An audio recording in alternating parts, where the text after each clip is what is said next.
கொத்தடிமை தொழிலாளர் விடுதலைக்காகவும் விழிப்புணர்வு ஏற்படுத்தவும் சென்னை நோக்கிய பாத யாத்திரை திருச்சியில் துவங்கியது. கொத்தடிமை தொழிலாளர் விடுதலைக்காக சென்னை வரையிலான விழிப்புணர்வு பாத யாத்திரை திருச்சியில் வியாழனன்று துவங்கியது. கொத்தடிமையிலிருந்து விடுதலை மற்றும் மறுவாழ்வு உள்ளிட்ட பல்வேறு கோரிக்கைகளை வலியுறுத்தும் இந்த பாத யாத்திரை பெரம்பலூர், கடலூர், விழுப்புரம், காஞ்சிபுரம் வழியாக வரும் 23ஆம் தேதி சென்னை வந்தடைகிறது.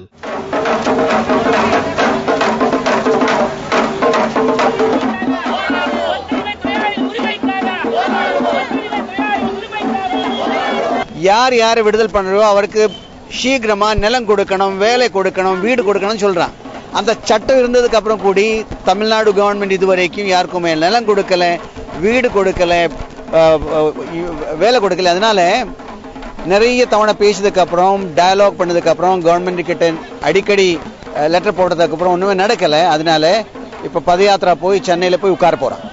அப்போ சென்ட்ரல் கவர்மெண்ட் மேலேயும் ஸ்டேட் கவர்மெண்ட் மேலேயும் பிரஷர் பண்றதுக்கு எவ்வளவு பேர், ஒரு 500 பேர் நடக்க போறான் சென்னை வரைக்கும். மத்திய மாநில அரசுகளின் கவனத்தை ஈர்க்கவே இந்த விழிப்புணர்வு பாத யாத்திரை நடத்தப்படுவதாக தொழிலாளர்கள் தெரிவித்தனர்.